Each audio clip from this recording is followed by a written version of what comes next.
Growing up, I had dreams and aspirations, but always felt like the kid that didn't fit in. For the most part, I wasn't a bad kid, but when I made the transition into adulthood, I turned to the streets for guidance. This led to getting locked up in juvenile hall, doing time in CYA, and eventually a 120-month sentence in federal prison. I had a lot of time to think and reflect during my federal sentence, so I share with you what I learned, hoping I can positively influence someone else's life with Prison Talk. What's up, everybody? Big Hurt, Fresh Out. You tuned into another episode of Prison Talk, and we got a special guest with us today, Suave XXX. What's up? We got him getting down with us, answering some questions, because a lot of times I can't answer the questions because I don't have a first-hand knowledge. So I figured I'd bring him on and get some new facts for you guys, or information otherwise. So Suave, man, I had a question for you, man. What's up? Having done time on both the East Coast and West Coast, how does race relation to prison differentiate in the East and West? And what do you think is the main cause of hatred and conflict among the races in California state prisons? Well, the difference between East and West Coast prisons is that on the East Coast there's no politics. So, I mean, it was kind of surprising me. And that was the last place I went to.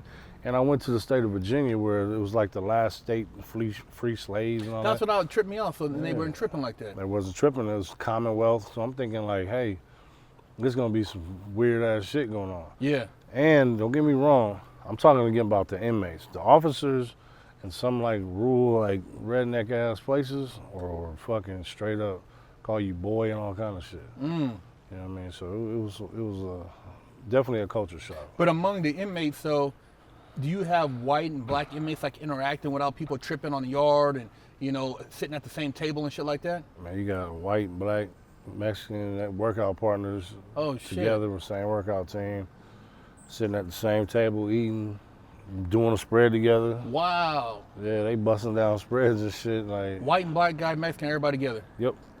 Didn't matter. That's crazy. And it wasn't like too outnumbered, because they don't give a fuck in Virginia. Commonwealth, they don't care about race. They locking everybody up. So it ain't no discrepancy among what race you are. You're all getting the same time. Yeah, because they don't care. They're not about race. They're about locking your ass up if you're a fuck up. Because I guess they treat the white people like they're white trash. Like, lock them up. I don't know. So you don't have like dudes in there trying to carry it where you have like, hey man, I seen you talking to that white boy. Why you kicking it with the Mexicans and shit like that? Nah, it was none of that.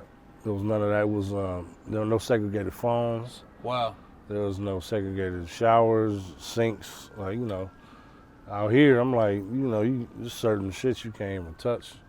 And why do you think, like, California, man, do you think that there's any way that would ever go down out here? Because it's like, this shit is embedded in the system out here, right?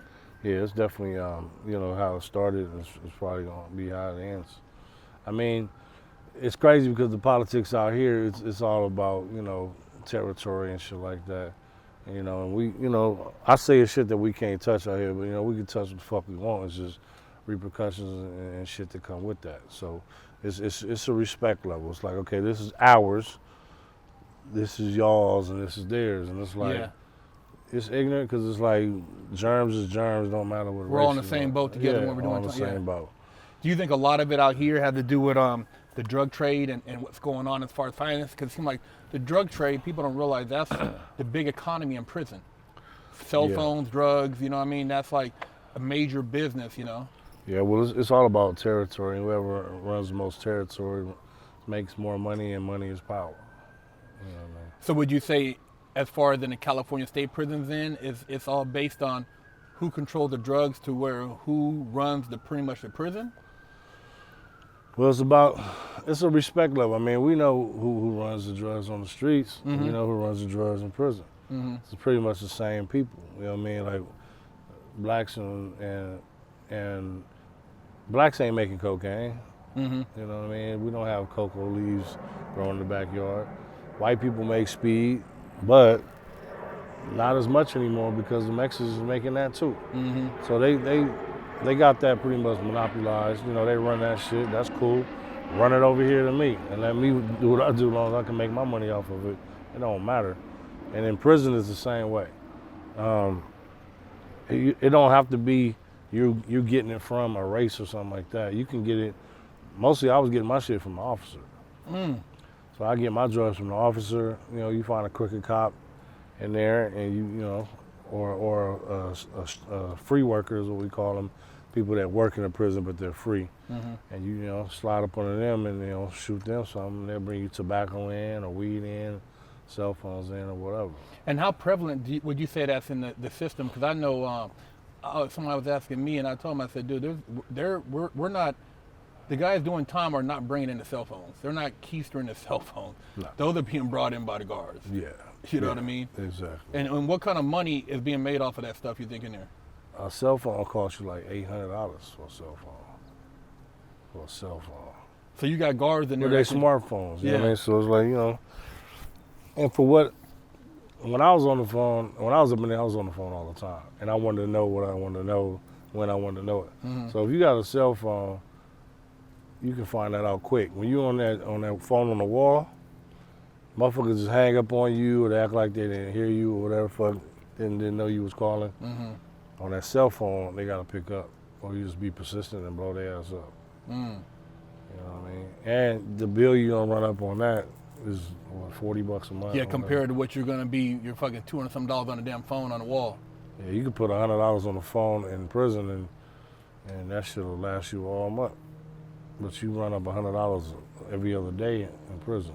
So on the East Coast, were there clicked up gangs in the prison, or people wouldn't really like that? Because you know how, like, you know, out here, you would have like the ABs, or you'd have the, you know, BGF, or you'd have the Crips and Bloods, or whatever the case may be. You know, I mean, were they clicked up like that, or people weren't even tripping because they're just trying to do their time?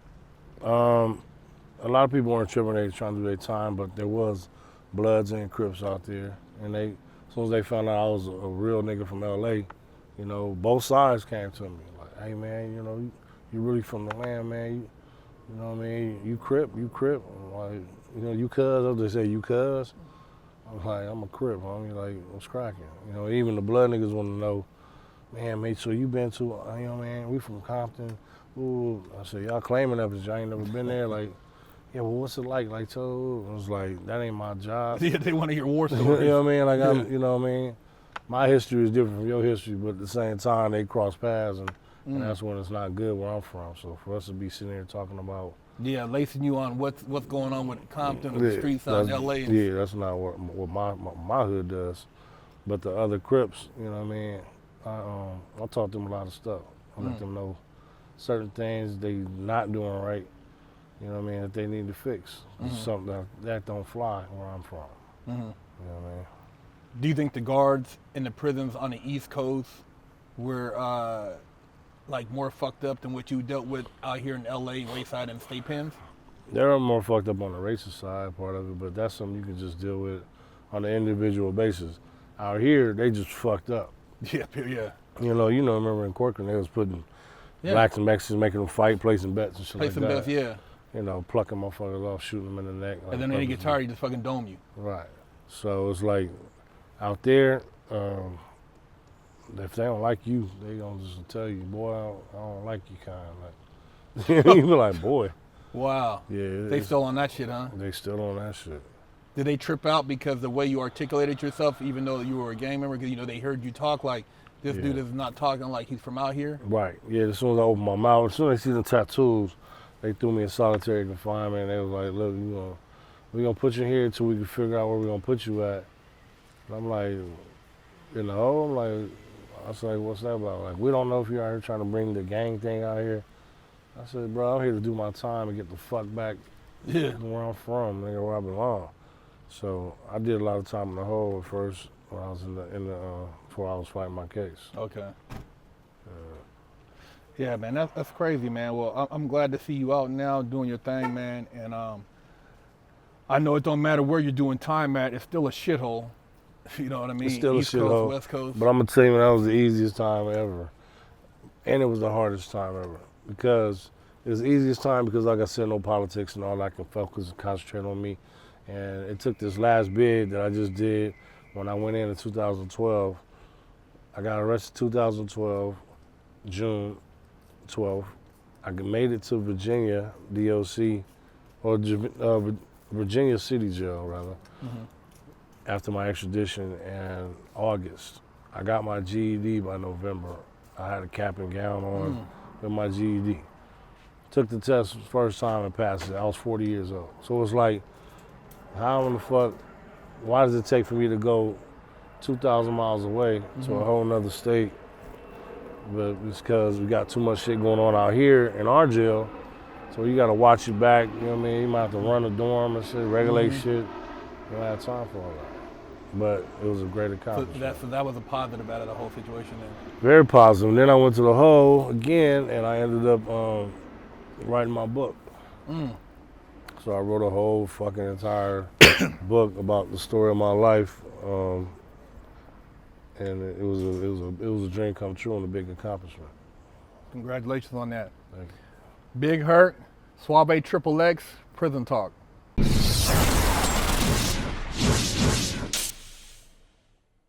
Lockdown's over. Get your yard time in. Exclusively at FreshOutSeries.com.